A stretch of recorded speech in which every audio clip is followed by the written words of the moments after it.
Bangkok here. How are you guys doing tonight? And tonight we have a couple of exciting matches lined up. First of all, we've got the Manila Eagles up against the Saigon Jokers for our first match, and after that we're going to see the Bangkok Titans go up against the Singapore Sentinels. So if you guys are wondering who's in the lead right now in terms of standings, the Taipei Assassins are in the lead right now with, I believe, 4 games under their belt right now, or 5 games rather. 0 losses. Yeah, that's 5 right. games and 0 losses. Yesterday they performed really well. They had a perfect game actually with a score of 16-0. And I don't think right now there's any team that can really give them any challenge except for the Singapore Sentinels. And the last match where they faced off, it was not that close actually. It was a pretty fast game.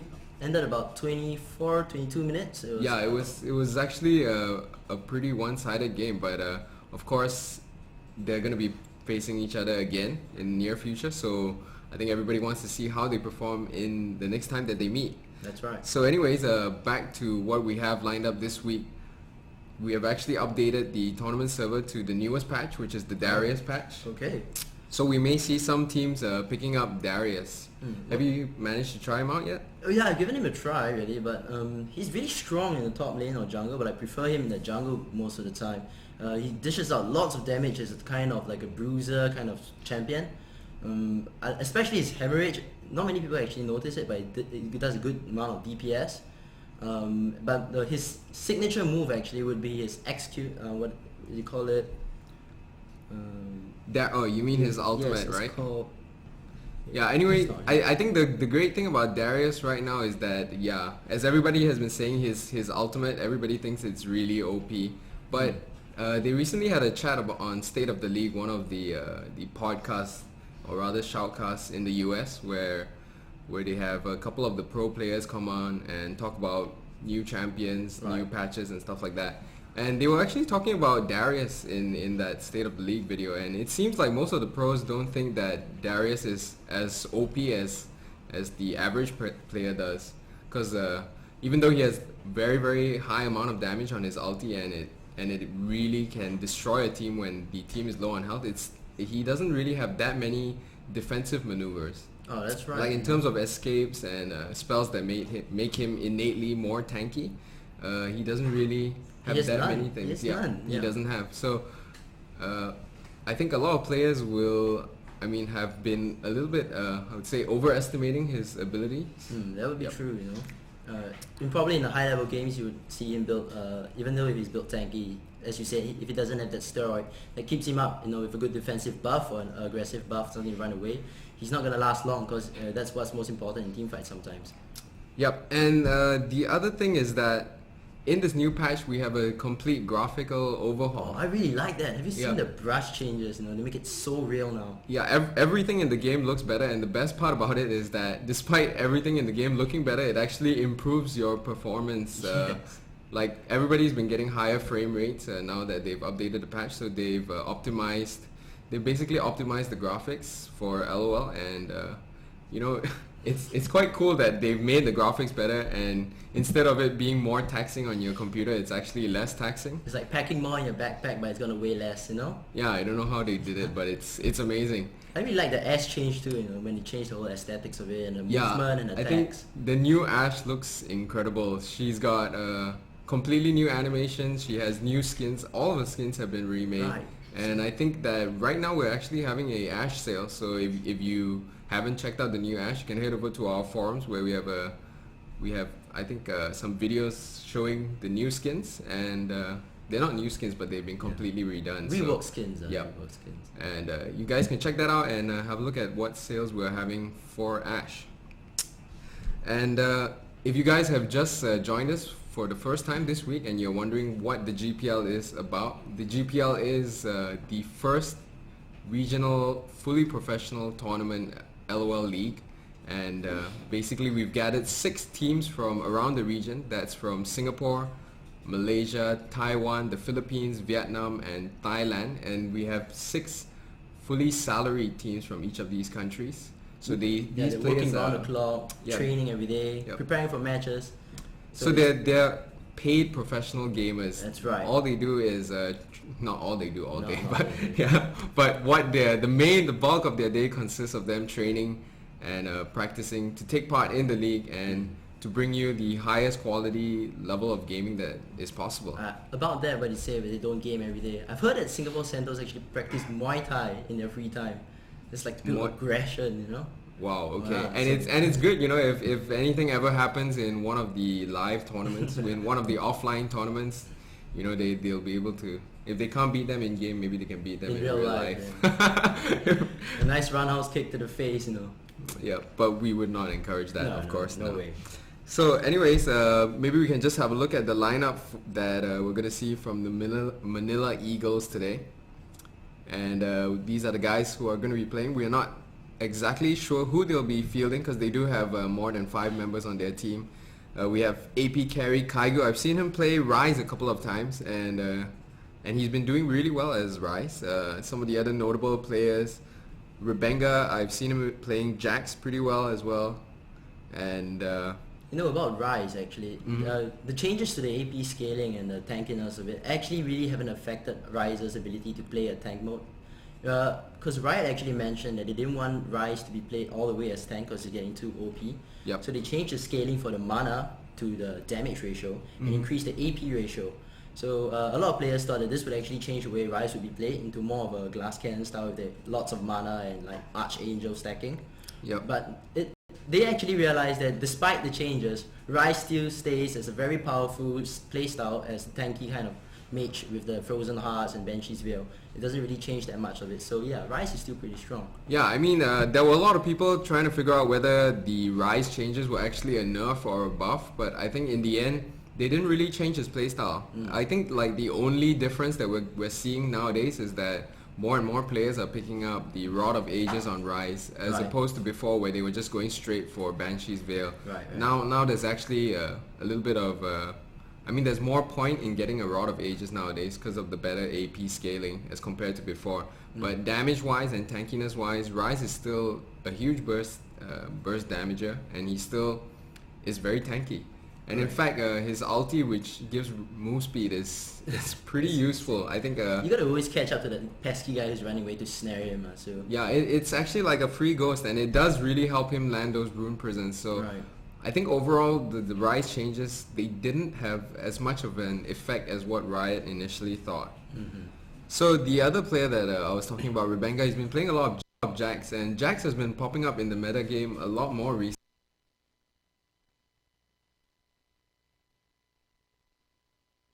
And that Chalice of Harmony, she can deal tons of damage and sustain in lane for really long periods of time. So like Anivia lanes, you know what I mean? Yeah, that's the thing. Anivia has been so popular ever since Froggen's been playing her especially. We've seen a lot of people picking her up as of late, and I think she's got so much potential. The thing about her is that she's so high skill cap though. So even though she's such a strong champion, you don't really see her shine unless she's played by the right person. Yeah, that wall placement is just of utmost importance if you want to maximize the utility that Anivia brings to the table. Alright, we're going to see a very interesting pick there by Equivocal. He's going to go with He Tariq. wants to pick that Tariq up, and I wonder why Tariq though. It could mean that they want to play a more aggressive lane. I mean, with that Corki and Tariq combination. It is very aggressive. Just let me tell you that I fought Tariq and Corki in that lane. The Shatter plus the Gatling gun just shreds through any kind of armor. All your armor is gone. So you're basically fighting at 0 armor when they pull off that combo. Huge amounts of burst damage. Corki and Tariq, very, very painful lane. So we're going to see both of these lanes are kill lanes. Yeah. Neither of them are sustain lanes. Going to be really aggressive on the bottom. I mean, Corki probably going to pick up that Ignite and Tariq with the Exhaust. Going to be strong lane dominance. Likewise, on the side of BKT, that Alistar and Graves combination also going to go for that Ignite Exhaust combo. So it's going to be a fight to death. I like that pickup of Swain up against Darkness's Malphite. I think that Swain is a pretty decent pick. Yeah, I mean, that is a good idea.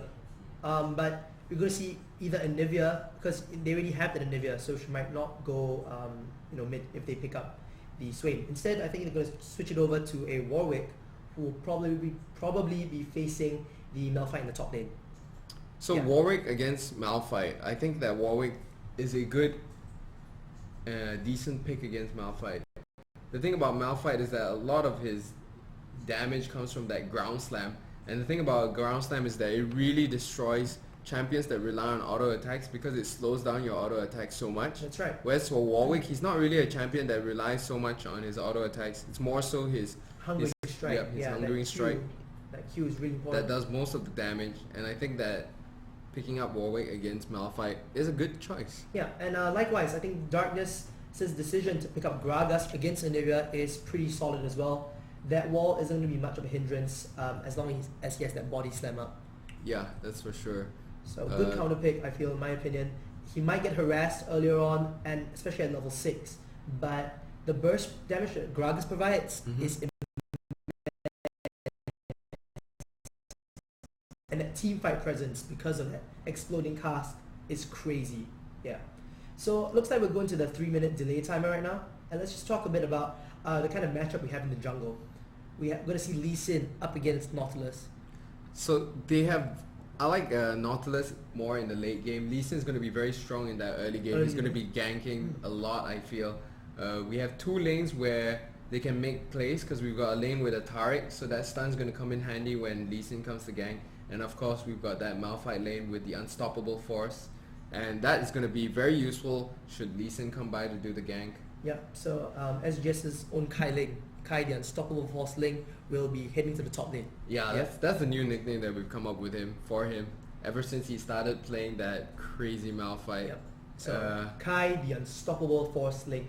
I think it'll be really good because the way Malphite works with his Seismic Shard is that he'll slow down the opponent, gain that MS for himself, and as long as he's above 50%, Warwick won't be able to run away from him. That's right.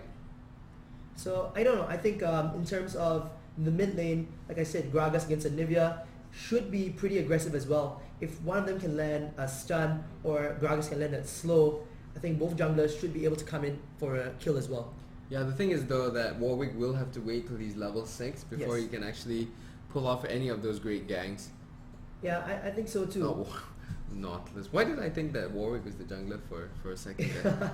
Yeah, Nautilus is the jungler. Looks like we actually have to restart the game for a bit because there is a mastery bug. So that was the I was kind of reading the message on what we're doing to the game, so I kind of I'm going to restart the game. We take a short moment, some technical bugs to fix out.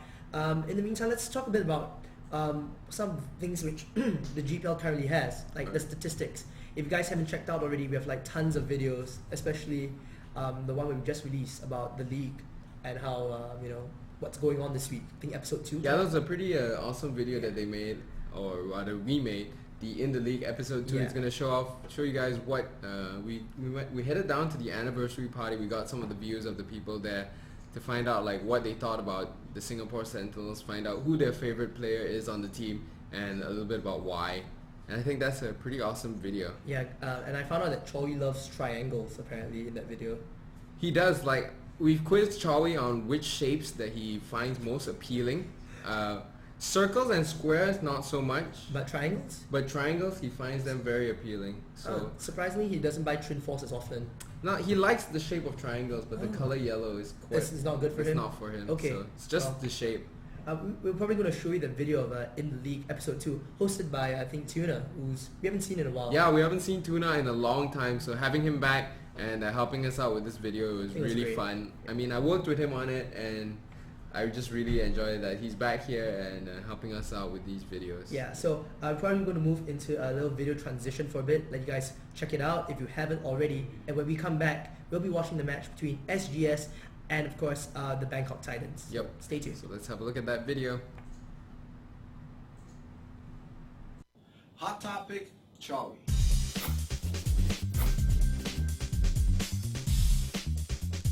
Hello Summoners, this is Tuna here and welcome to another episode of In the League, your weekly GPL show. This past Sunday, an epic tie-breaking matchup took place between the Singapore Sentinels and the Taipei Assassins. And what a matchup it was! The Sentinels were in control for most of the game, but the Assassins took the match after a late game error or two from the Sentinels. So what exactly happened? We caught up with the Sentinels to find out what or who cost them the match. Chowi lah!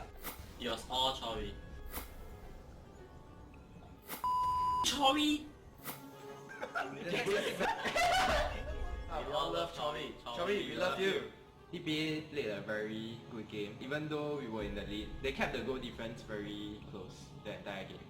There are some mistakes we did during the engages. Of course, the most important one is the famous Elisa one.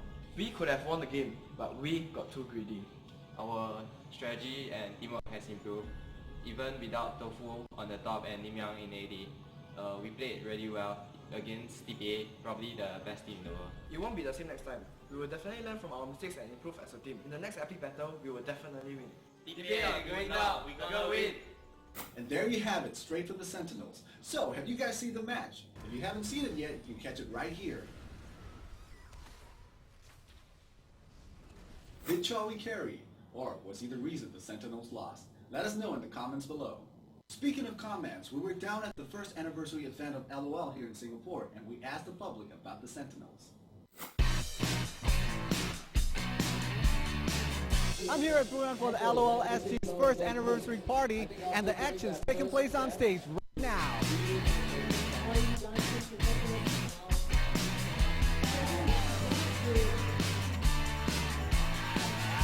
So who's your favorite SGS player and why? Hiding cost is the brains behind the whole operation, and I think he will lead SGS to victory. Hallelujah, because he got the highest elo and his skill is awesome. The way that he play is badass. My favorite SGS player is Tofu because he dominates the top lane and never dies. Tofu boy, since he's cute, he's fat, but he's deadly. Hailing Tofu. Tofu boy. Tofu boy, Tofu boy, Tofu boy. Tofu boy because he's awesome. FOI, SGS, hallelujah, Tofu. Chawi, hallelujah. Hallelujah too, because he coordinates his gangs very well. Tofu, hallelujah. Equivocal. So far he has been playing a very good support. Chawi and LY4. Kyling and Darkness. For Kyling, I really like his strategies and the Shaku he played in WCG. As for Darkness, I also really like the Jana he played in WCG for support. My favorite SGS player is SGS LY4 because the best AD carry in the scene.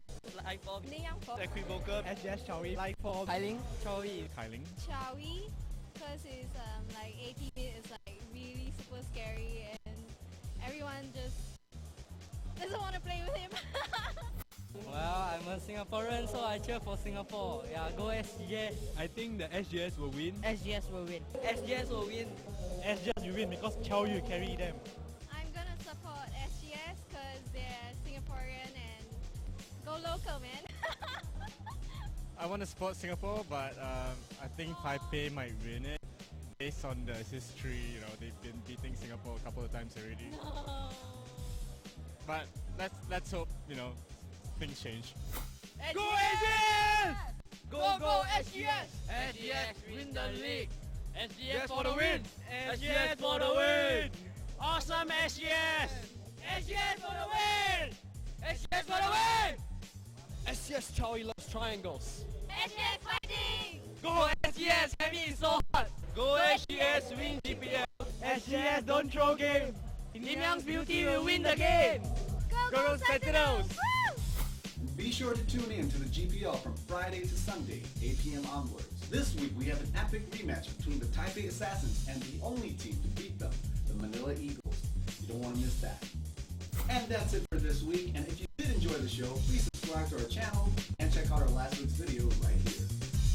Until next time, this is Tuna, signing off.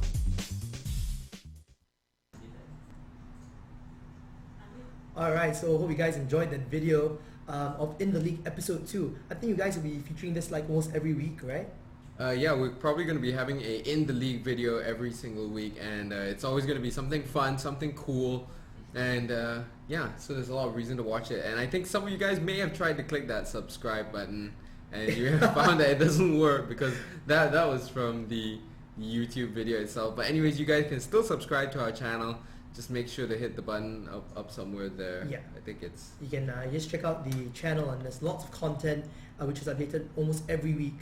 And if you want even more content like match reports and stuff, you can visit gpl.garena.com, and then inside we have like the league tables, the fixtures for the upcoming weeks, and of course who's currently leading the kill death scoreboard. I think... Speaking of which, we're still waiting for the return of Tofu so that he can pick up that kill death. Yeah. He's, I think, 3 points behind BB at the moment. Yep, right now it's 67 to 64. Right. So it's 3 points away. So while he's eating his sushi in Japan, BB has just taken the lead. Yeah, you can see kills. here.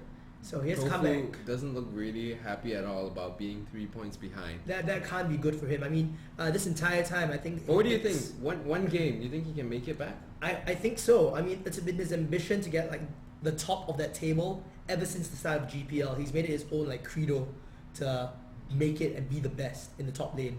And from the way Hallelujah has described it, he's just trying to feed Tofu those kills. I mean, I think they may actually be doing that, you know? Yeah. It's like their little edge. Yeah, they want Tofu to be fat, you know. I mean, they do. in game, yeah, They do, in they game. do. So yeah, I think the mastery bug has been fixed, and we will be going to the game in a short while.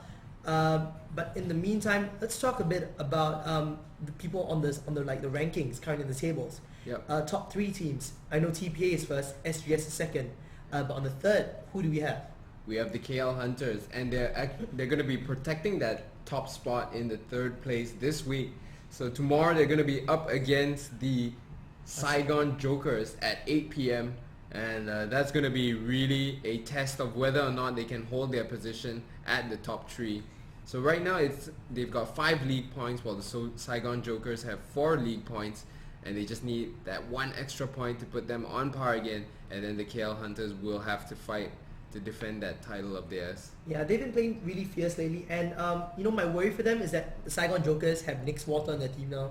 They've been making a lot of changes to their lineup. Yeah. I think they've added another new player to their team. Wow. I think it's QTV. QTV, Yeah, another so very prominent player in our I've server. seen him on you've seen him on our servers. I played against him a couple of times. QTV, I think the rest of his name is like UMST. Yeah. QTV UMST. Yeah, something like I used that. to say that. Is Yeah. it UMST or UMST?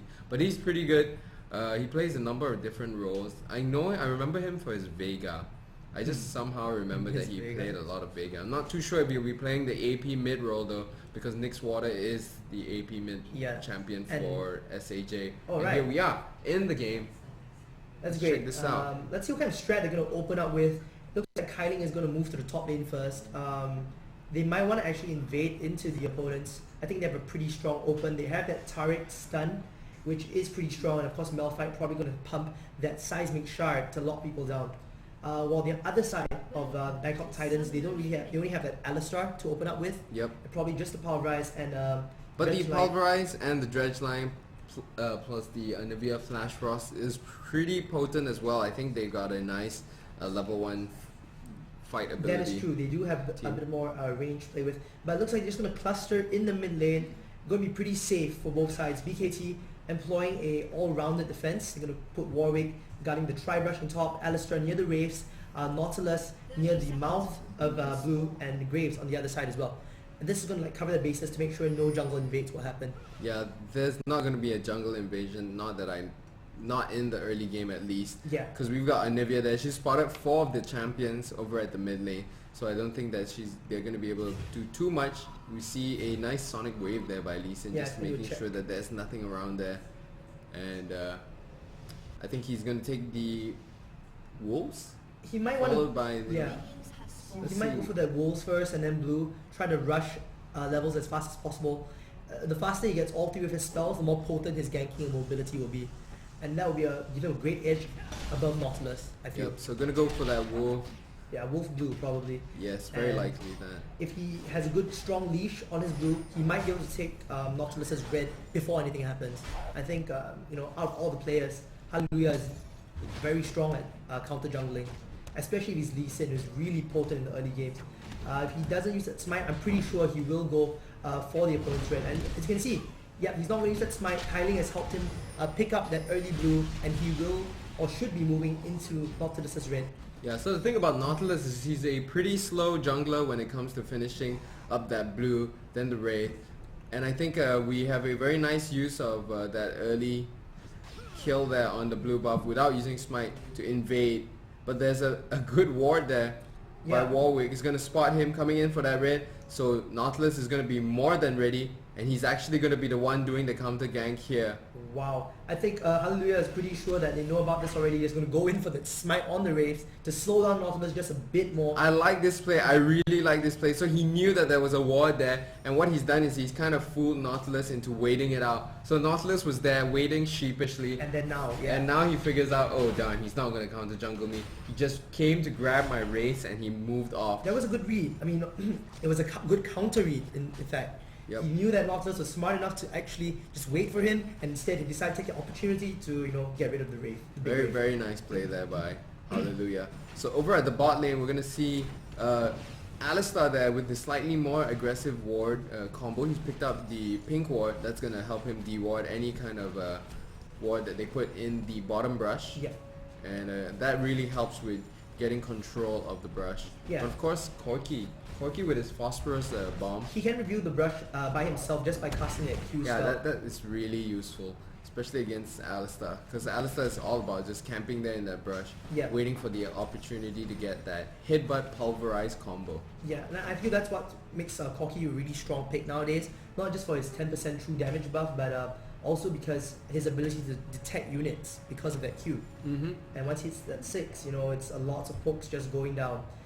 Looks like Geno is going to just camp in the brush, going to wait out for Kylie to just go in a bit deeper, but they don't know that Hallelujah is actually just waiting inside the lane brush as well. Yep, and this right will go into a 2v2. Geno decides to back out. I think he's going to go for his mini golems instead, and Hallelujah wanted a blue pill, but I think he's decided, time to back off. Bottom lane as well, both Med and Xerath have decided to push it just a bit deeper, and Lifo here not going to let them hit the tower at all. Going to soak up some damage. He's got the turret heals, so it should be pretty safe. Well, he did just take a couple of hits. I think he's going to be able to just regen that up slowly. He's still got 2 pots there. Over on Graves, we have a single pot alone. So he's looking very healthy there. Darkness doing quite well against Anivia. 27 to 16 CS. So leading there, a 10 CS lead is quite big this early on in the game. And I think Nautilus does realize that, wants to give his teammates some help here. He's going to move to the mid and maybe try to get a gank off on Gragas. Gragas there easily going to walk past that flash cross, and now he's kind of juking them. He's got that body slam though. I think he should be fine here unless the dredge line pulls him in. It's going to grab him and he's going to get slowed by that passive from Nautilus. Lee Sin does come in however, he's got that red buff. Going in with the resonating strike, and Nautilus there going to walk away with just 2 bars of health. Yeah, that was a good save by Hallelujah's side. I think the body slam did not cover enough distance early on, especially since that wall was pretty well placed, I feel. And Nautilus managed to get a good dredge line on him, followed up with that passive, just to anchor him on the spot. Good thing though that I think Lee Sin came in, did a nice I don't think Gragas was in danger of dying, but it did help him in the sense that he didn't have to use his flash. Yeah. And right now, I like how he's just gone straight for Nautilus's wolves, because he knows that Nautilus had to go back after that gank. He was down to 2 bars of health, and he took that time to just counter jungle him once again. And right now Nautilus is really feeling that heat from the Lee Sin jungle. Yeah, especially since Nautilus is innately slow to begin with in terms of... We have a headbutt there. Going into that stun as well, yeah. Just knocking that Corki all the way. Yeah, bot lane is pretty much going up and down since both of them are so aggressive. I mean, their lineup's pretty aggressive. You're going to see just trying to trade off, and if the situation gets too dangerous, just disengage. Ooh, nice headbutt pulverize Valkyrie there. out of the situation there. And yeah, I mean, like I was saying, because both sides are just so aggressive in terms of composition. Oh, nice sonic wave. That's a great sonic wave. He's going to be able to land the cripple as well. BKT Leia now in a little bit of trouble. Kai Ling is quite far off though. Doesn't have his level 6. But he's going to flash in to get that. And ground slam down, yeah. But Leia manages to move into safety under the turret, but on really low health. Yeah, he's low on health. I bet you that once Kai Ling hits level 6, he's going to go in because there is no flash left. And there he goes. Very nice play there by Kai Ling. He knew that after burning that flash, he'd be able to pick up the kill onto Warwick. Yep. And while they may try to fight this under the tower here, landing that sonic wave. And look at how they just going back in with the resonating strike. Malphite is a little bit out of position though, but you know what? Kai Ling notices that he doesn't have enough mana to finish off Geno. So he's going to decide that it's not worth the risk. They've already... Oh no, and Darkness misses the exploding cast, which could have pushed Anivia closer towards him, and maybe... I think he may have been able to get that kill. Anivia is pretty low on health there. She does still have that egg though. Yeah. I'm pretty sure that she has that.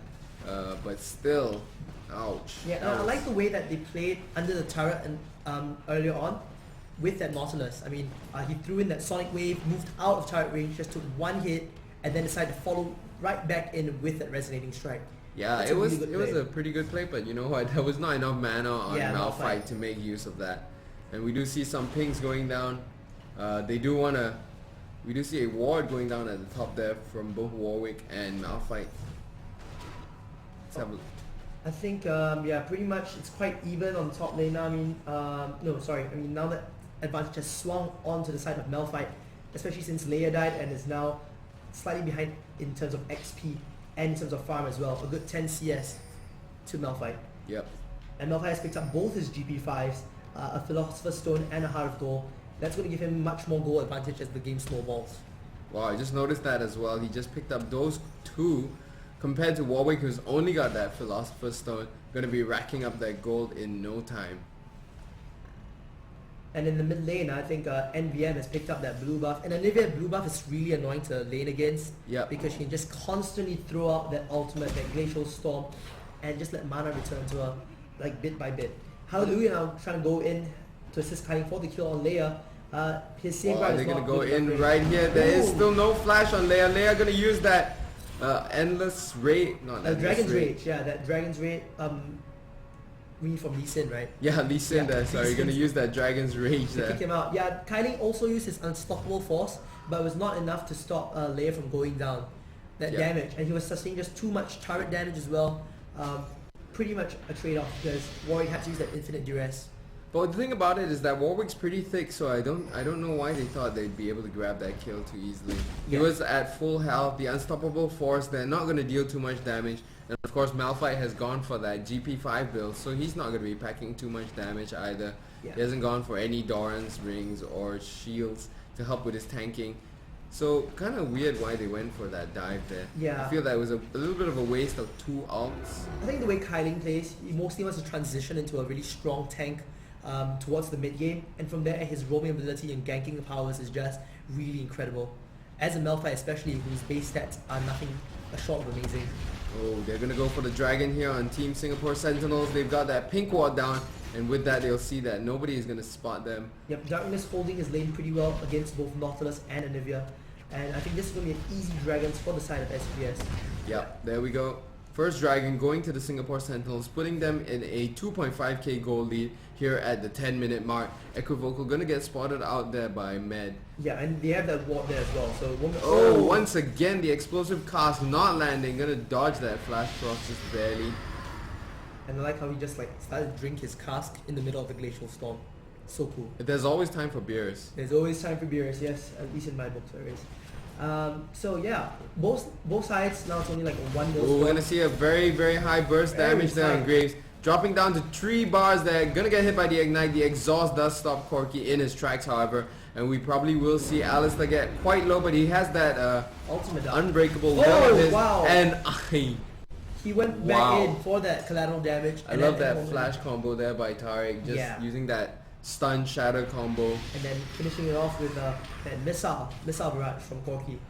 Really good. I think the faster that Corki snowballs, the more of a terror he is in the mid game, especially since he's known to have good amounts of burst as an AD carry.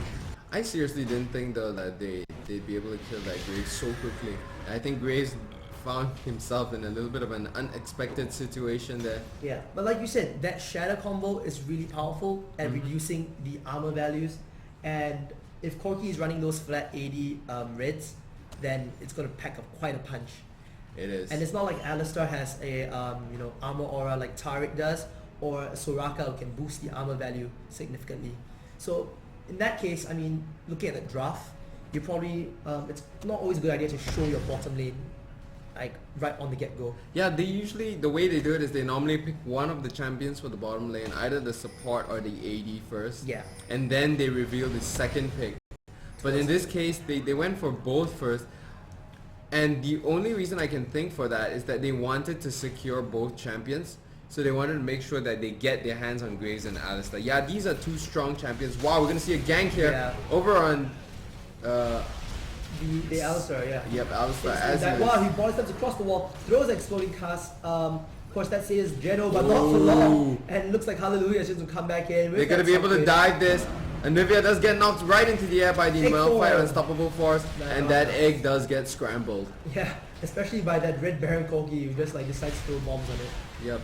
And it looks like all 5 of them came to mid, decides to take 3 kills from under the belt, no problem at all.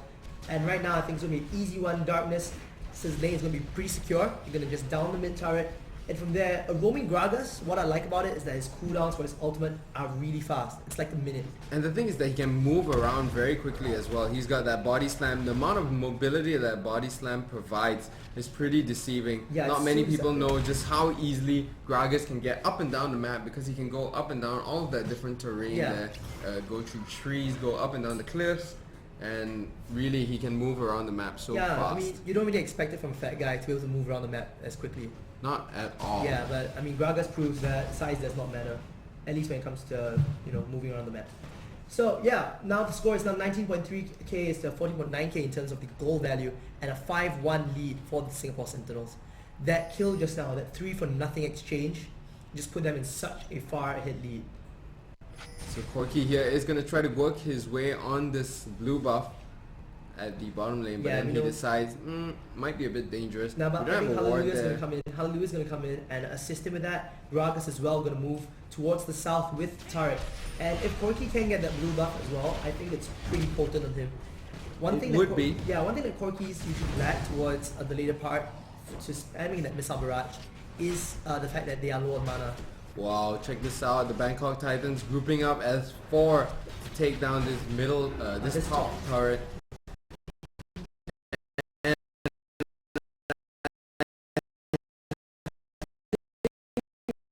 It was a little bit wasteful. They're going to lose that blue buff because of it, and they're going to lose their bottom tower as well. So they just dropped 2 important objectives, the bottom tower as well as the blue buff, just to pick up top tower, which in my opinion they could have done later on. Yep, and with I think Dragons coming in 2 minutes time, actually a minute more, it's going to be really, really bad. Just keep sticking to that top lane, because you never know when Singapore Sentinels might just jump back onto that dragon and steal it once again.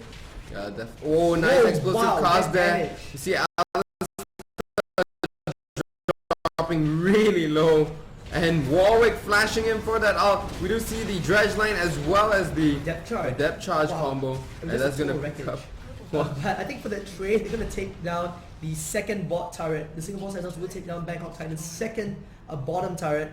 And this is going to bring them one step closer into the base. Not something you want to see at 15 minutes into the game. It is. Wow, they're going to go here for the third tower. Yep.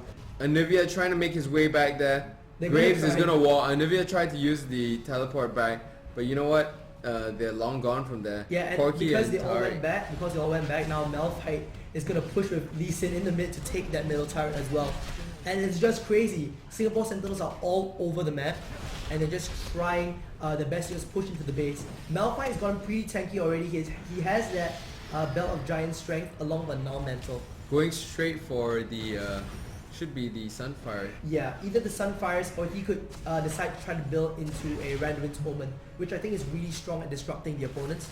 That could be. It's still very early on though, so we're not too sure what he's gonna build. Yeah, and of course Gragas himself going to pick up that Rabadon's Death Cap really soon. At the second highest CS in the game of 148, I won't be surprised to see a 17 or 18 minute Rabadon's Death Cap.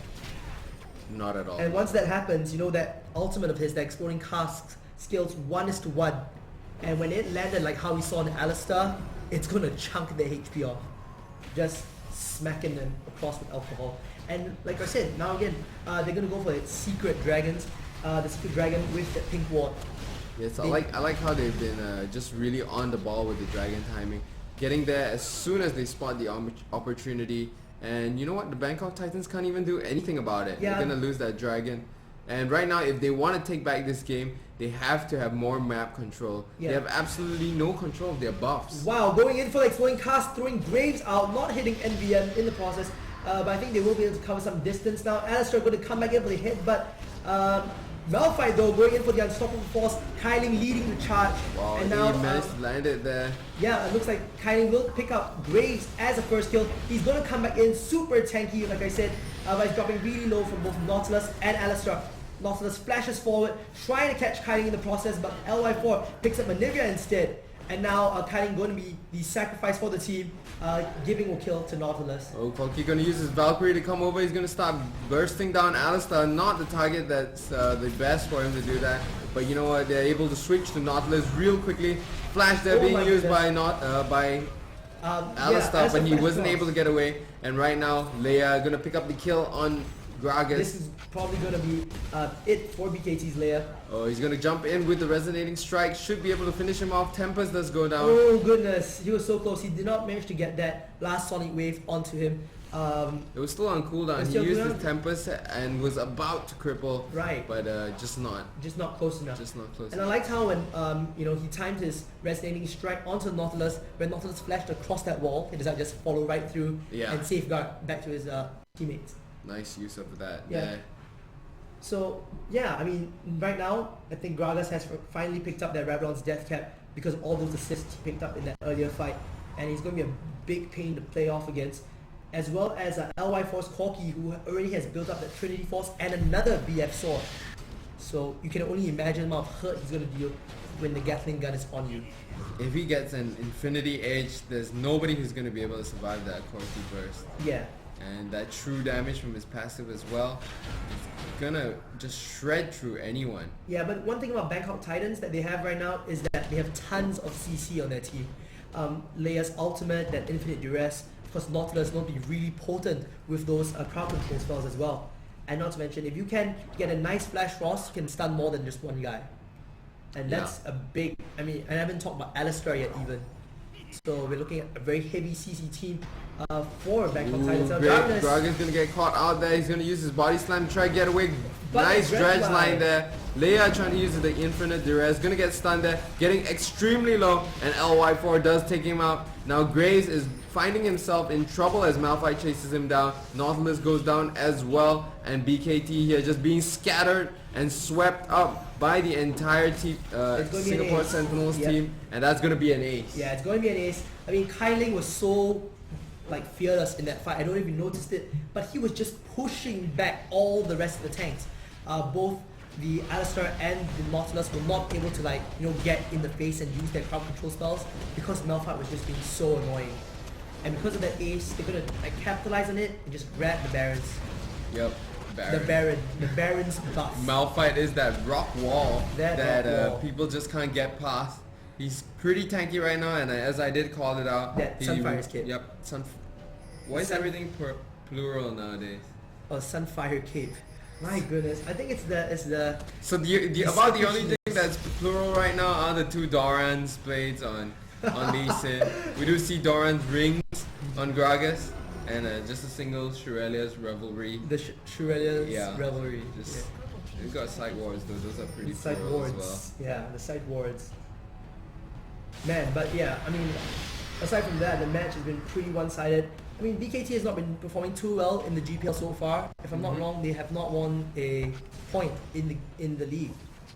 You're not wrong there. They have yet to win a single game, the Bangkok Titans. Yeah, and it's always been really, they have not always been pretty close, but they've come pretty close sometimes. LY4 they're coming pretty close himself to death. It was a 4v1 and he killed off the Graves and still managed to make an escape, despite having a Nautilus, a Nivea, and an Alistair attack. Oh, finally an explosive cast that lands very nicely there. A Nivea going down in a burst there with the Ignite finishing her off. And another cast, they're gonna blow up right in Alistair's face. That Gragas cast is just crazy in terms of the burst damage. Now check it out, they're gonna be able to push the bottom lane here and pick up this bottom tower as well. No problem at all. LY4, his damage is skyrocketing at the moment. 805 is his score, and I think it's a repeat of what Chowie did last week. He had a very, very fat Corki. And from there, it was just melting almost anyone in his face. Let's just not see a repeat situation with the Alistair. Yeah, we don't see Xerath, We don't see Xerath do that mad tricks that Lil Balls put off last week. No, I doubt that's gonna happen. Yep, and the funny thing is that the only sustain which Corky really has is that Doran blade, you know what I mean? So he managed to stay in that 4v1 fight, take out Graves as well, and yeah, that just shows how much... Oh, another nice out there by Gragas, going in for...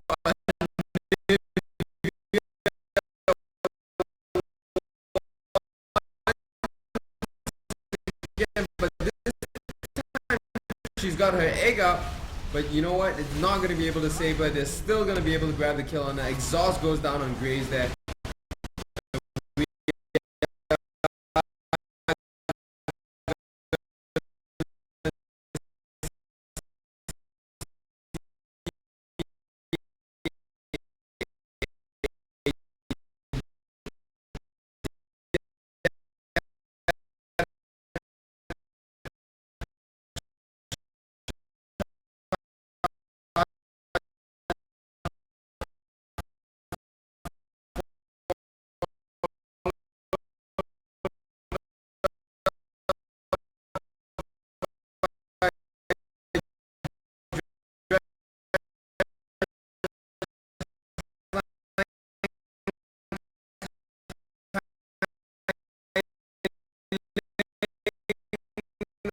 Now finds himself really low, but he's still able to survive that. Warwick's blood scent does catch scent of him.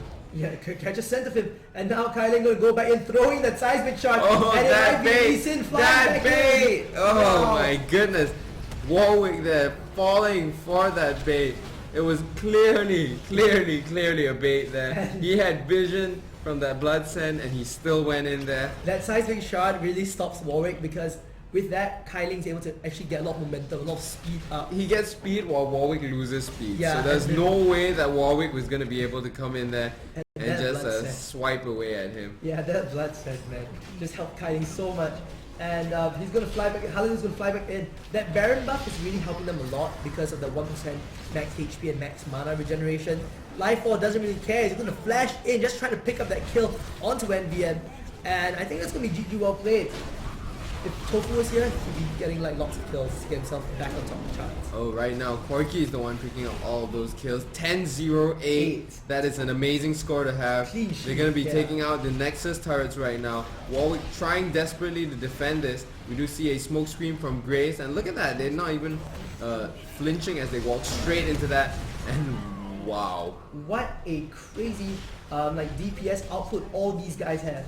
I mean, Gragas alone... There's an infinity edge on Corky. That explains his massive damage. Yeah, and the thing about his passive is that it scales with those crit strikes. So it does. 10% of that damage dealt as true damage. Yes. There's no way to avoid that damage from Corky.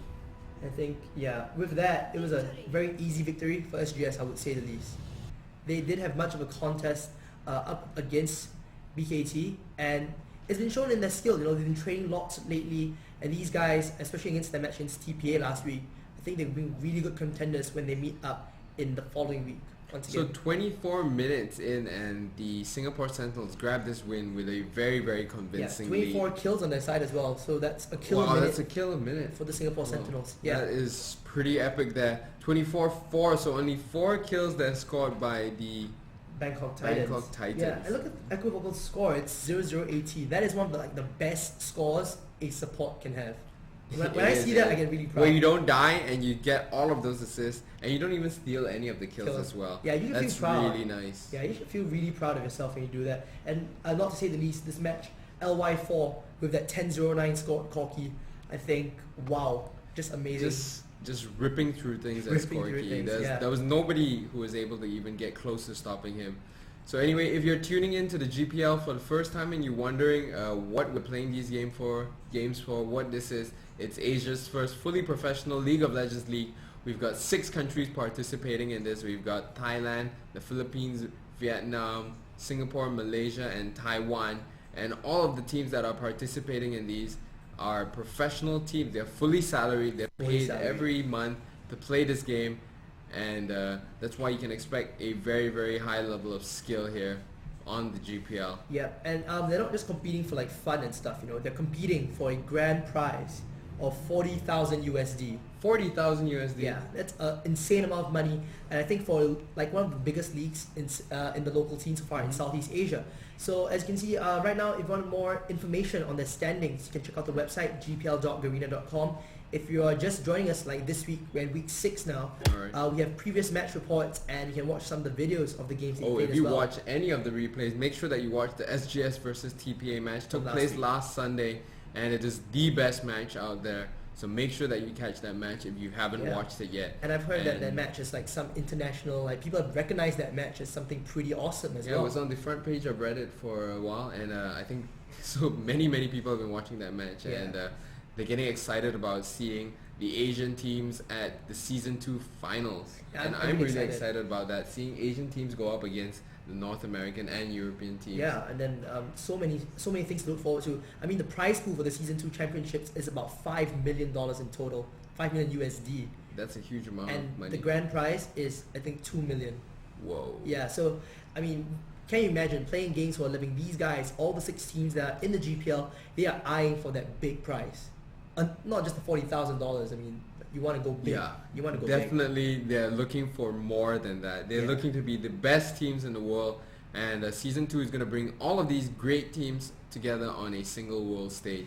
Anyways, we have a second match coming up. That's going to be the Taipei Assassins up against the Manila Eagles, and that will be at let me just check the time right now. Should be at 9:04. big. Yeah. I think Yep, it'll so be 9:04. We're going to take a short break here, and then we'll come back for that match. The revenge match. Yeah. So we'll take a short break, guys. See you in a couple of minutes.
And we're live. We're live. Hi. Yes. Good evening, ladies and gentlemen, and welcome to the Garena Premier League. Yes. Of course, since GM Shift and GM Meow are now in Pampanga for the CM Storm tournament, I am GM Prince, and with me is the lovely GM Ryla. Yes, we're sitting in for them for this weekend actually. Mm-hmm. Tonight's match will be between the Taipei Assassins and of course our very own Manila Aguilas. Yes. Our Manila Eagles. Yeah, Manila Eagles. Mm-hmm. Okay, so for those who are watching from their homes there or from the cafes, for information, the GPL or the Garena Premier League is Asia's first ever fully professional League of Legends league. Ryla. So by fully professional we mean na of course we have 6 teams coming from 6 different regions in Asia.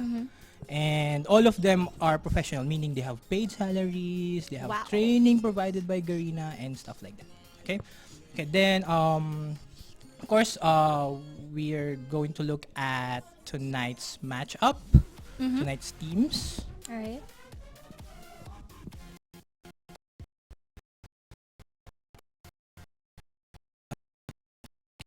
Okay, so of course our very own Manila Eagles.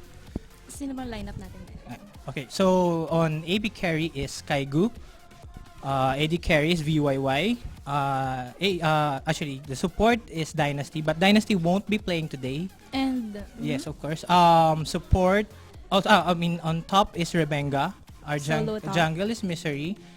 Another AD carry substitute is Morpheus, and of course the one who'll be sitting in for Solindra will be Ghost as support. Ghost. So this is his first time. Yeah, this is Ghost first time in the league to play in the league in an official league match. Okay, of course. Their opponent tonight would be the undefeated previously, but was defeated by the Eagles. The Taipei Assassins. Of course, we have their AD carry support, Mistake. Their AP carry, Next ABC. Their tap, Stanley. Support, Colalin, Jungle, Lil Balls. AD carry, Bebe, and of course their AP carry, Torres. So para tong revenge match of the Taipei Assassins. So we'll see if the Taipei Assassins will take back the honor taken from them by the Manila Eagles 3 weeks ago. All right. Okay. Then of course, for your information also, we'll look at the league standings. Okay. Okay. Yeah. So yeah. When we return. Yeah. So this is the schedule for this weekend. So just a while ago, you've watched the Sentinels versus the Titans. So a big congratulations to the Sentinels for winning that match. Again. Yes. Of course, our next match is the Taipei Assassins versus the Manila Eagles. And then tomorrow at 8 p.m. Don't forget to tune in for the Hunters Kuala Lumpur Hunters versus Saigon Jokers. And then game 2 would be the Bangkok Titans versus the Manila Eagles. And on Sunday, there will be a game again at 8 p.m. That would be Saigon Jokers versus Singapore Sentinels. And at 9 p.m. that would be the Kuala Lumpur Hunters versus the Taipei Assassins. Yeah. Okay, so you can watch those matches live on youtube.com/phgarena. Yeah. Okay, so when we get back, we'll be proceeding to the drafting. So stay tuned, guys. Stay tuned.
And we're back.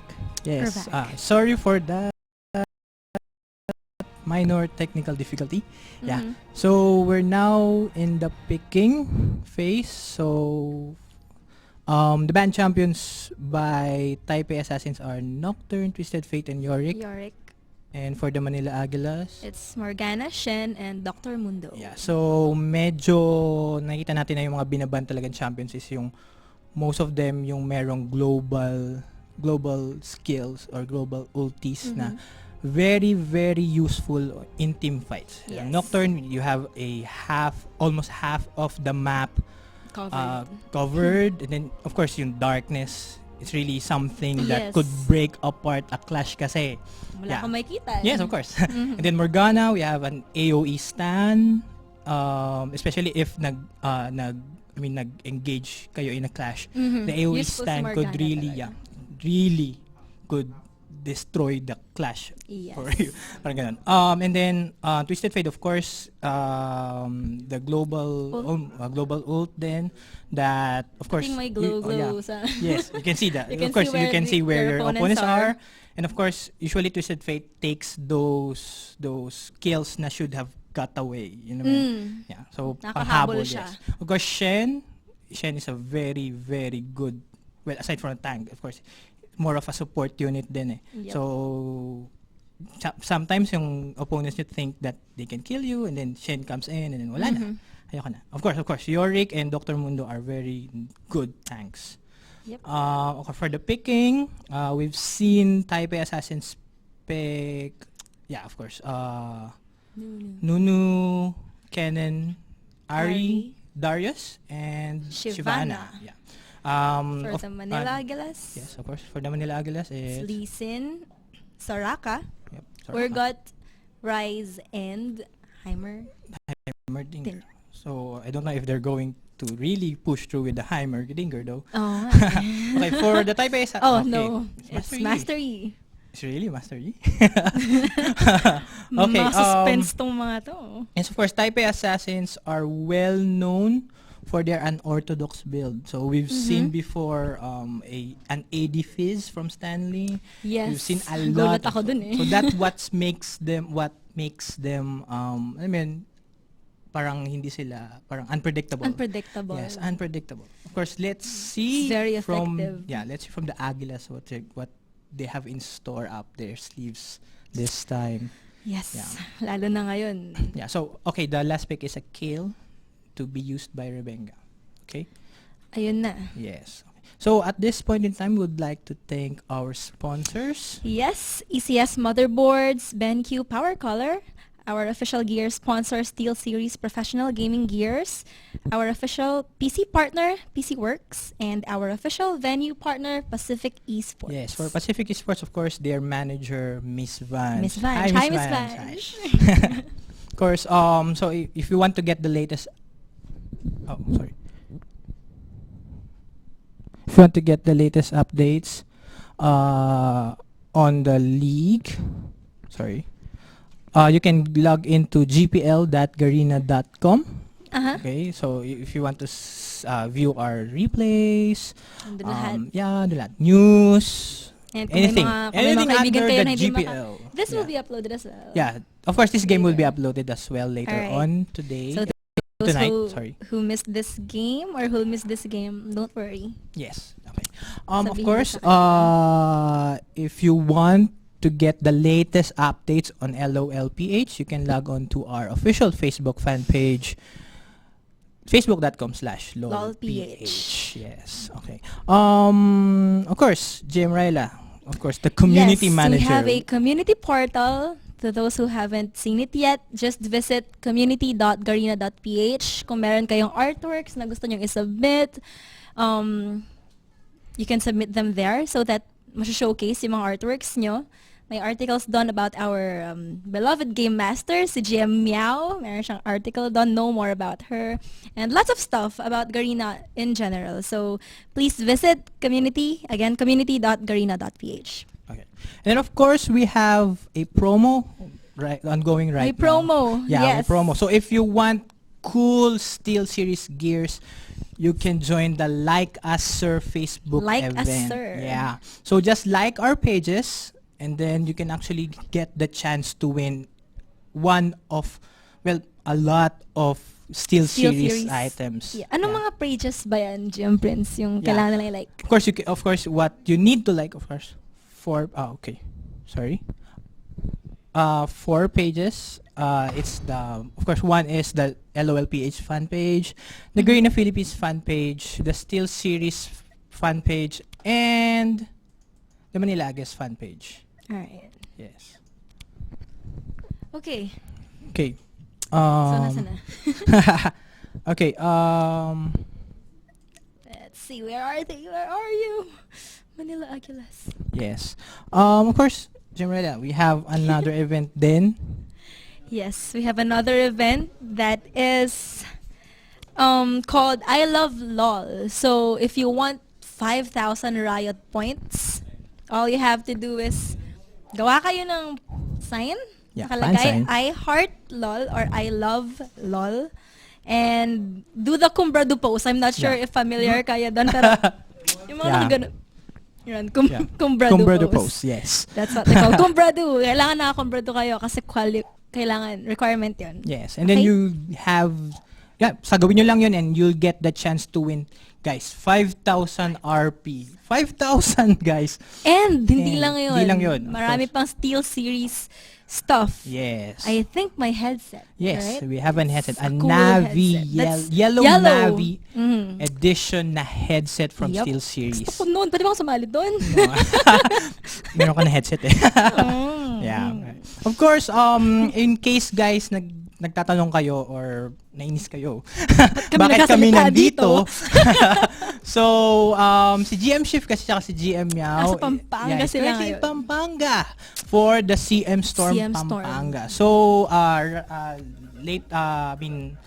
earlier today, so they had actually a free play. A free play. Today is a free play.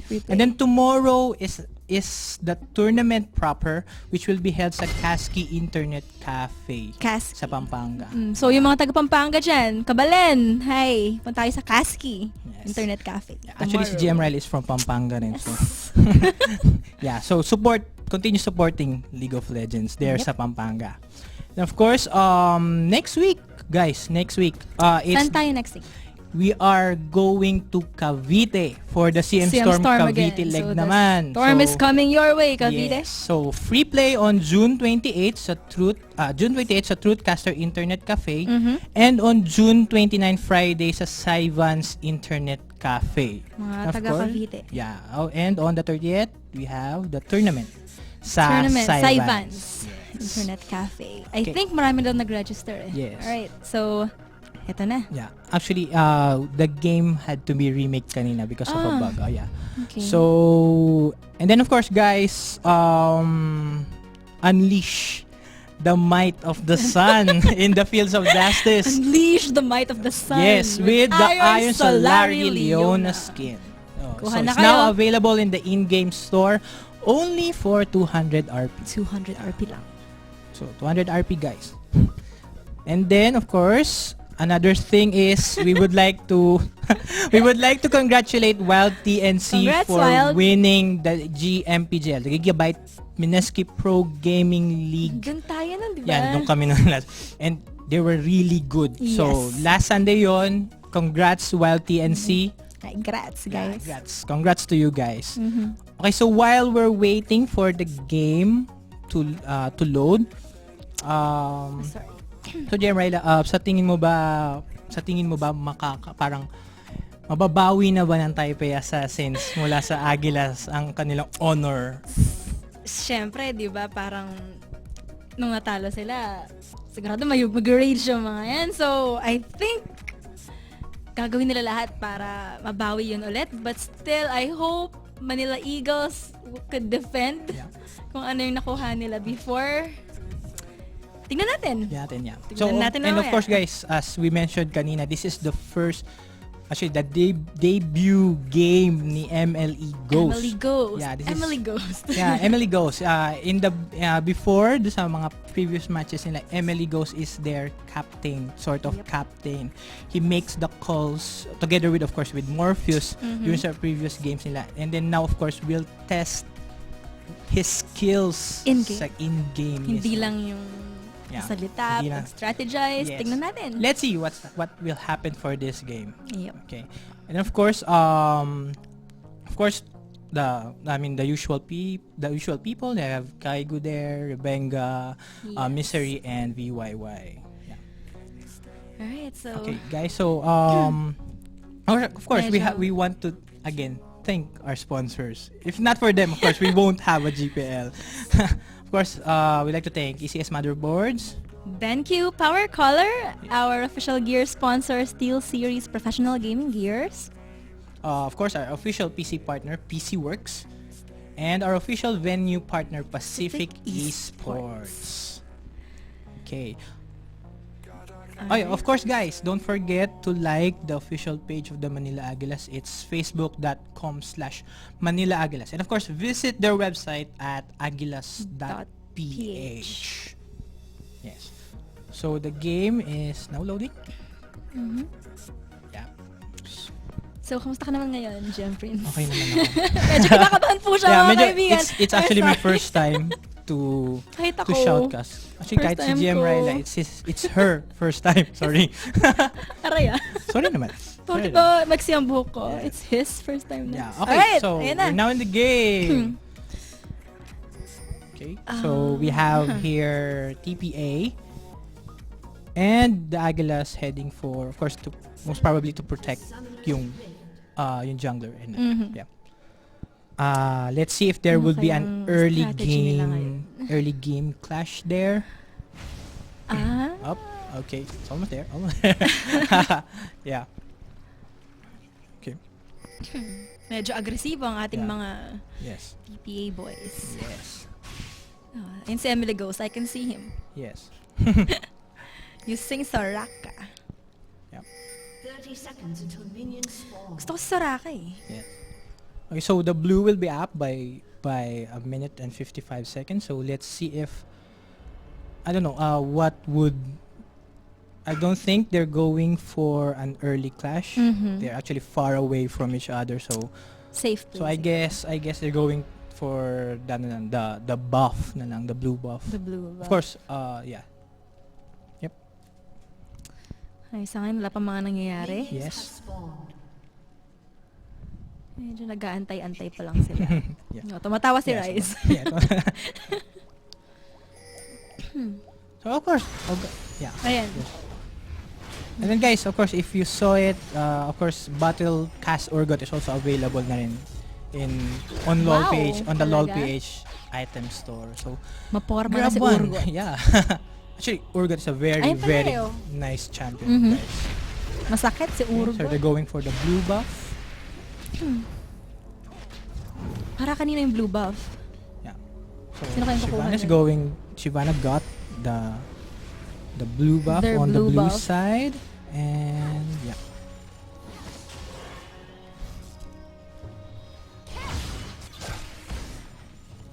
Okay, so if you're not familiar, guys, Kaigo also used yung Rise on their other games. So it's a very good, very adept with Kaigo. Rise is adept with Kaigo. Sorry. So Kaigo is adept with Rise. So let's see if he can actually outlane si Ari. Oh, almost. Nakapag-flash na. Yes. So we're seeing Shyvana counter jungling in some way. And on the bot, medyo may action sa bottom. On the bottom lane, it's Bebe. Yeah. It's actually MLE Ghost supporting VYY and Bebe and Bebe. And Nunu. So it's actually, this is another one of their... Let's see. Oh, okay. Almost there. Almost.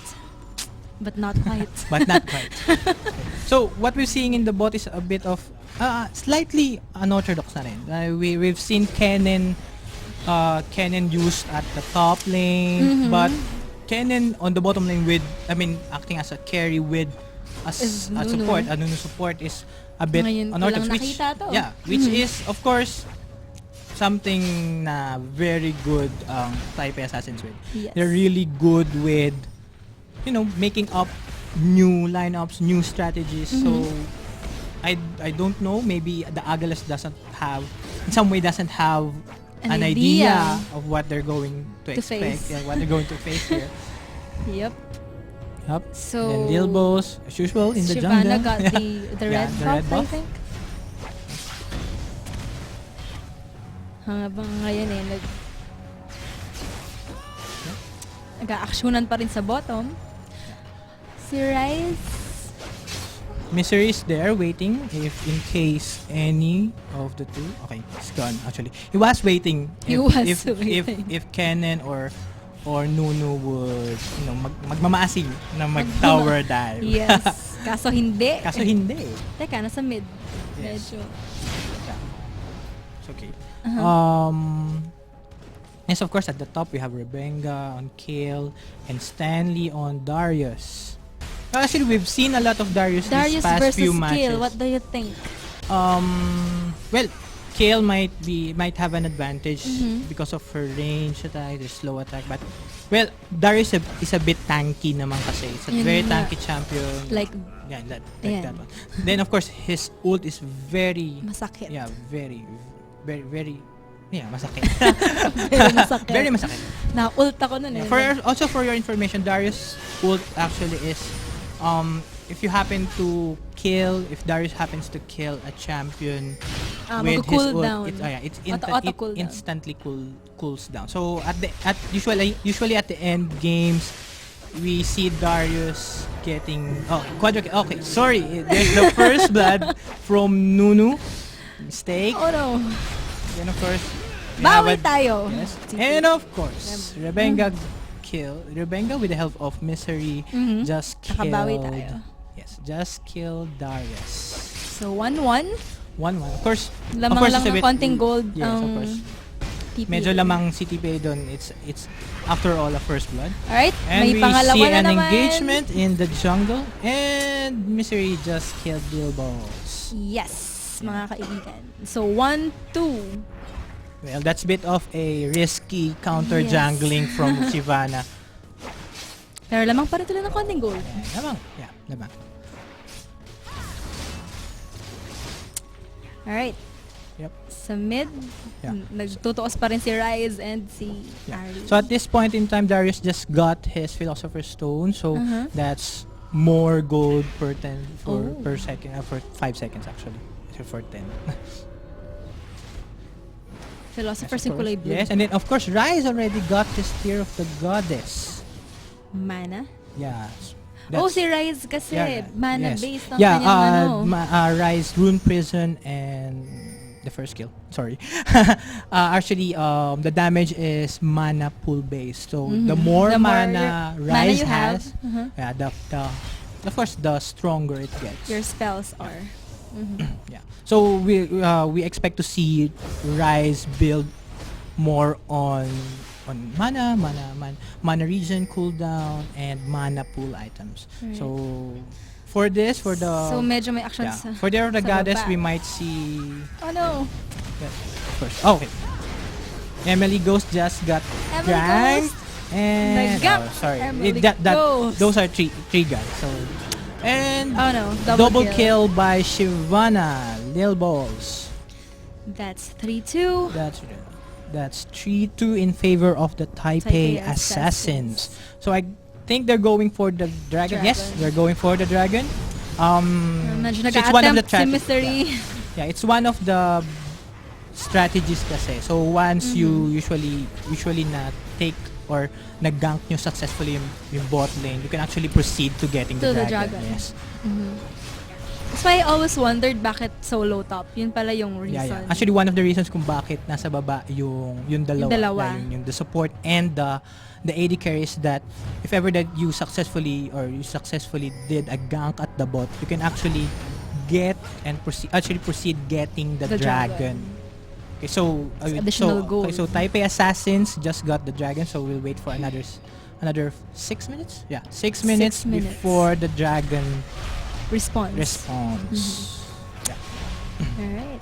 So now, yeah, of course, still in favor of the Taipei Assassins. 3-2. Gold difference. It's a 2.2 thousand. So 2,000. Actually 2,000. Around 2,000 gold difference. Gold difference in favor, of course, of the Taipei Assassins. Of course, that dragon gave them a slight advantage, of course. Yes. All right. Yes. So ganun pa rin, nag-farm pa rin. Yeah. Of course, mid lane is all about farming. Yeah. We have to expect that, guys. Mid lane is all about farming. Yeah. We're seeing, of course, of course, the bot lane does not want to overextend din. Yes. Of course, mahirap na. Yeah, mahirap na. They just got ganked kanina. There we could see Lee Sin getting the red buff. He got the red buff. Yeah, got. Of course, there's Shyvana on top. Okay, I think there's and another. And on the bottom, there. Okay, sorry. Sorry, we just watched. I'm so sorry, guys.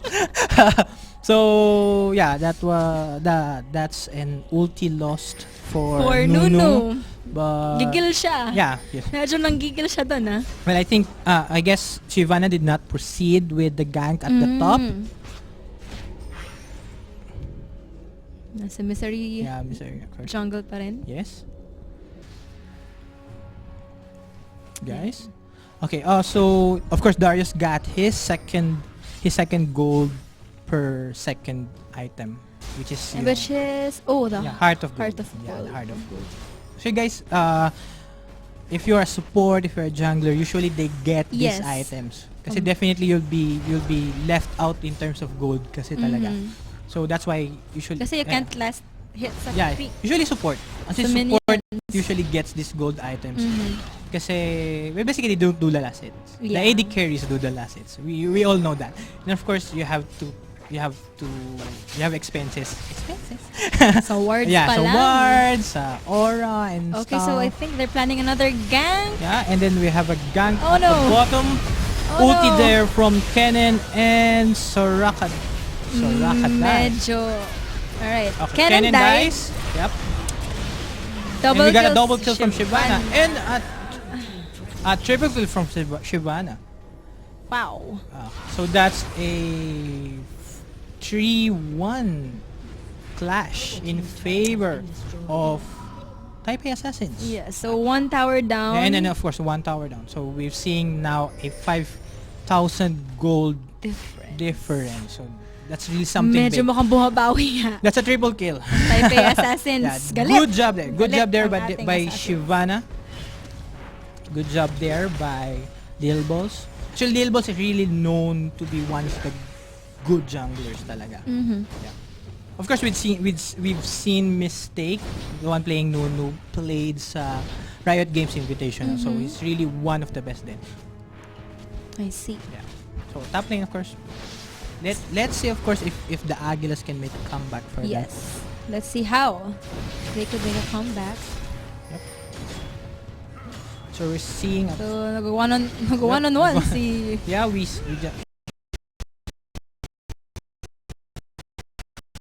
seeing a clash at the middle. Will Misery survive? And nope. Yes, he survived. He survived. Alright.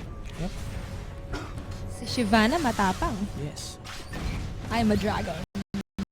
Actually, we've seen Shyvana since the start pa lang na nag-counter jungle. Yes. So it's one of the good techniques. They're getting the blue buff and they got the blue buff. And yes, Taipei Assassins just got the blue buff. Oh no. Inuna nila si Rise. Another of course, Shyvana just got shut down. Nice swap there by VYY And yeah, of course, Kennen goes down. Alright, so that's Nice decision 7-5. there. Although medyo malaki pa rin yung goal difference at medyo nang babasag na ng Torre. Yes. Si Of course, Stanley. the top lane just got left. Yes, naiwan ni, ni naiwan siya. Rebenga. Yeah, of course, we can blame them. They're Of having a course. clash at the bottom. Of course, toys with the blue buff, it's really going to be hard for Kaigu right now. Because Ari with the blue buff means, of course, a faster cooldown, more mana. Of course, we have to take note then after a few spells ni Ari, she has this instant spell bump. So, Malakas. of course, it's another way to sustain her lane. Her lane. So, toys there. Getting the wolves. I think they're planning for a gank, but nawala si Shivan. Sa baba. Yes. For information, Dragon is also now up there, so they might be positioning themselves to get the Dragon. I see. Of course, we've seen. Yeah, that's actually one of the things. They ward the Dragon. Emily Ghost. Nakatakas si Emily Ghost. So close. So close, Ghost. Ghost is so close. So close, Ghost. Of course, we're seeing ping to the Dragon. Yes, they're attempting to get the Dragon. Yes. Will they get it? The Eagles are now attempting to get the Dragon. Of course, they're being harassed at the same time by TPA. So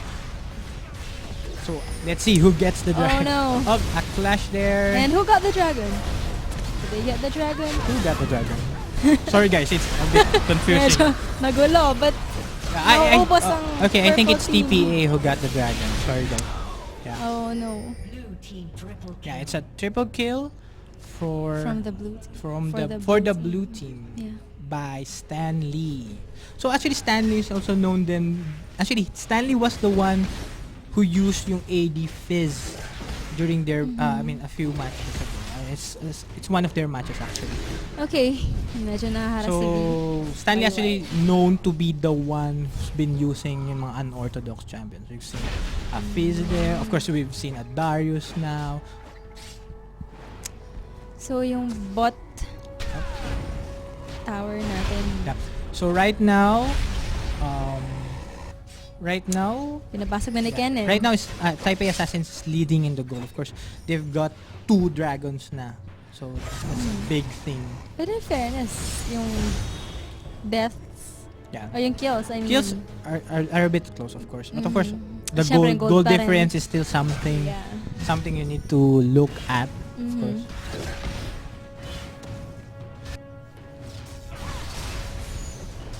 So nasa mid lahat? No, most. Yeah. And naiwan na naman yung top, I think. Actually, Ari just got her Abyssal Scepter. Yeah, so that's gonna hurt. Really, that's gonna hurt. For your information, guys, of course, those new in League of Legends, the Abyssal Scepter actually emits an aura wherein it lowers down the magic armor, parang magic resistance of enemy champions around. So if an AP champion has this, definitely masakit na siya. Yeah, so as you can see, nung medyo nag-attempt silang mag-gank sa mid, basag na naman yung Torre ng Manila Eagles sa taas. Yeah. So 2 towers down. 2 towers down for the Eagles, none for the Taipei Assassins. And of course, that turret also, may gold. Yeah, increased the gold advantage ng Taipei Assassins. So we're seeing here tower down again. Another tower down for the Manila Eagles. Ult there from Nunu, and then another ult from the Kenneth, and alright, that's so 2 down. 2 champions down for the Manila Eagles. 4 champions down for the Manila Eagles. Yes. Well, I guess they're only 2, I think. Yeah, they're outclassed champions on that match. Down from the Assassins. Yeah, they have no turret. They have they have a Nunu with the And yung slow. ult ni Nunu and yung ult ni Kennen kapag nagsabay, They medyo medyo masak- it really actually, fits in masakit with each other siya. actually. You have a slow there from Mistakes ult. Then you have, of course, you have an AOE slash almost actually stun from Kennen's ult. So it's really something really, sakit talaga. Yeah, of course we have the Abyssal Scepter. Yep. Right, so hi. Oh, actually we're seeing here an AD cannon. Yeah, it's actually an It AD is an cannon. AD cannon? Yeah, so Oh, Cannon yeah. right now has a Phantom Dancer. So that's a big thing actually. A Phantom Dancer. Then Wow, Darius has a Phage. Of course, the two gold items, the Philosopher's Stone and the Heart of Gold. For Nunu, he has what's this? A Philosopher's Stone, and of course the Heart of Gold. Then Ari just got her needlessly large rod. Masakit That's na. really, now that's really gonna hurt na talaga. Then of course Talk we have about AP. talk about AP. We have so of course the Abyssal Scepter. wait, Okay. nagank si Rebenga. And I don't think Rebenga's going to survive this. Yeah, you got a slow. You got the slow there from Nunu, and then of course, every 3 mark of the storm from Kennen is called a stun. Yes. So yeah. Oh no, they're And killing Taipei Baron. Assassins is going for the Baron. Ward there from Misery. I think they're going to try Can they to steal the Baron? Let's see. Oh, sorry, Pumasok but si the Misery. Taipei Assassins just got it. They got. Biga. So Assassins got the Baron. Ari there. And Ari just Rise got is away. down. So Lee what's Sin good is with down. what's good with Ari is the ult kasi it's something that makes her very So yung mobile. ult niya dash, di ba? Yeah, it's a dash. So she can go in and out of Clash. So Para siya, nakaka-pass through din ba yun sa yeah, walls? actually if walls So you can para go siyang past it. flash. Yeah. Ilang parang- flashes? Yeah, 3 flashes actually. 3 flashes. But with the damage, it's a really good damage. So Another- sometimes nakakasira ng Clash talaga. I mean, you're focus firing on Ari and then Mawala she siya gets bigla. away. Oh, 2 turrets And then down. middle turret down for the Manila Eagles. Uy. Oh. And another turret Mm. up there at the top lane down for the Manila Eagles. Yes.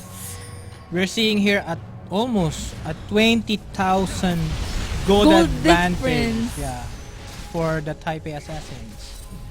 And yeah. Yeah. Too bad Ari's ult is on cooldown, so she won't be They able to got get away Ari. from that.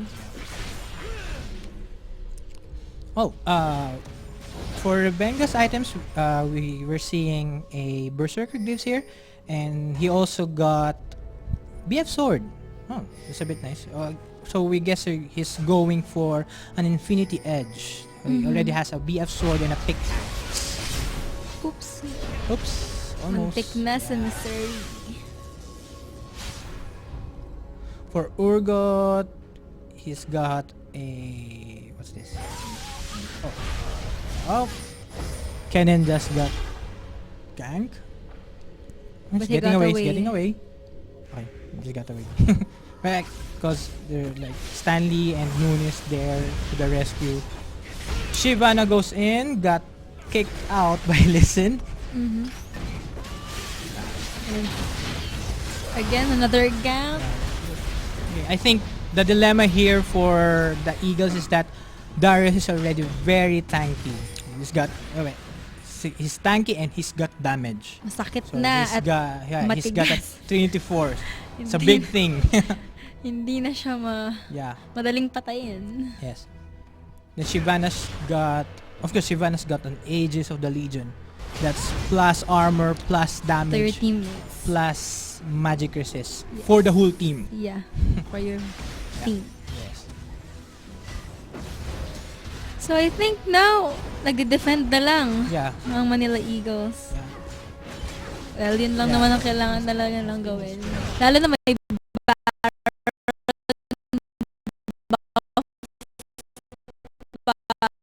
The And TPA. Yes, the Eagles are in a Tita very, very tight situation right Yep. now.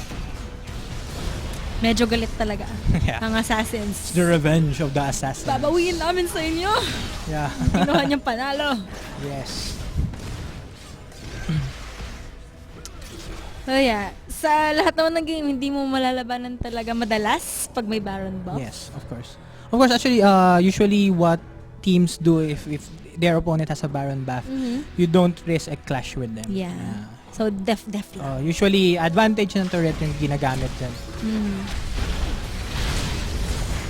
Oh, and Clash na again naman. on the middle. So sabay na naman yung ult ni That's Cannon 3 and down Moon. for the Manila Eagles. Shyvana going in with the ulti. Oh and no!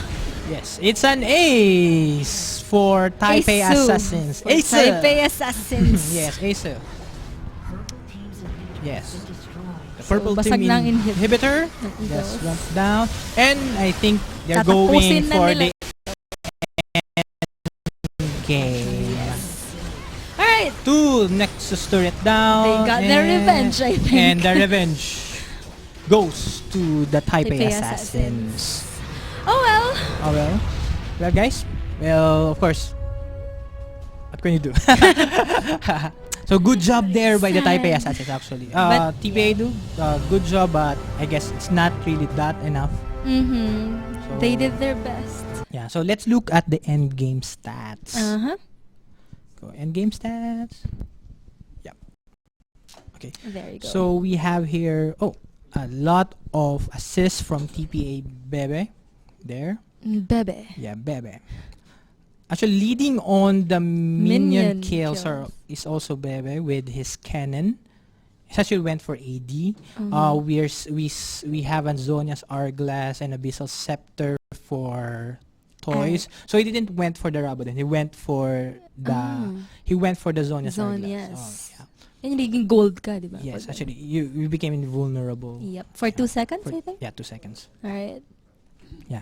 Okay, guys, when we return, we're going to interview one of the members of the Manila Eagles. Yes. Eagles. Sorry. Eagles. Eagles. Eagles. Yeah. Okay, guys, so see you in a few minutes. We'll be right back.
we're back. Hi. With me is Rebenga from the Manila Eagles. So, we've seen dun sa match nyo na there's this very, very aggressive na Shivana. Yes. So, do you think that parang made a difference dun sa match? Yes, because one of the main problems of that match was that our Rise Kaigu wasn't able to get any blue buff. So and the Ari had all the blue buffs, so the counter jungling set us made us more defensive, and it gave them a big advantage, leading to dragon fights and even winning clashes. Actually, do you had plans ba at the start to be aggressive? I mean before kasi parang 'di ba, you've been talking with your teams na you do an aggressive more of an aggressive offensive na play style strategy. So for this match did you plan that, or more of parang typical regular nyo lang na strategy? We wanted to make it at the start we played defensive. We wanted to snowball because we knew we looked at the matchups, they had no exhaust, so we knew late game that we were gonna be able to overcome them, but they did a very good early game. Yeah. More of a fast game talaga yung style. It was a fast game. Of course. What are your message to your fans, of course, out there? Of course, merong siyempreng disappointed, but of course what are ano yung message mo for message ko? Guys, sorry about the match, but we're still of course we're still very much into this GPL, and there's still many more matches to come, and many more opportunities to win and come back. Yeah. So guys, expect more from the Eagles this coming weeks. Of course, hindi natin maiwasan, may pinsan talaga talo lang talaga, but guys, we've seen the players try doing their best. Maybe galit lang din talaga si Taipei Assassins, and they want to have their revenge. Yeah. Okay, so thank you, Rebenga. And then, of course, we'd like to thank our sponsors, ECS Motherboards, BenQ, Power Color, our official gaming gear sponsor, SteelSeries Professional Gaming Gears, our official PC partner, PC Works, and our official venue partner, Pacific Esports. We'd also like to say hi, acknowledge the viewing presence of our friends, of course the GMs, GM Gray, GM Eunice, GM Schiff, and GM Meow na nasa Pampanga right now, and Adri. Hi Adri. Do you have anyone to thank or say hi to?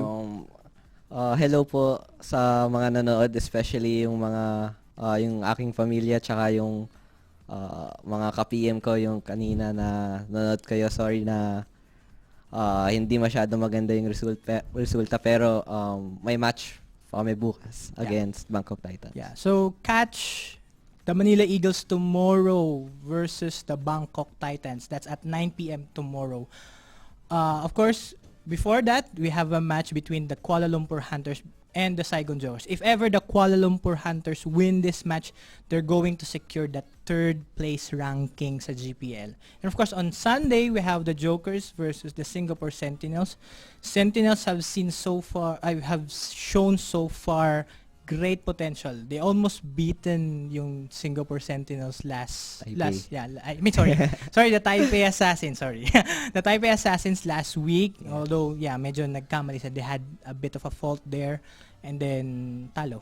And then of course at 9 p.m. we have the Kuala Lumpur Hunters take up the Taipei Assassins. So guys, watch out tomorrow, and see you tomorrow here at the Garena Premier League. Bye.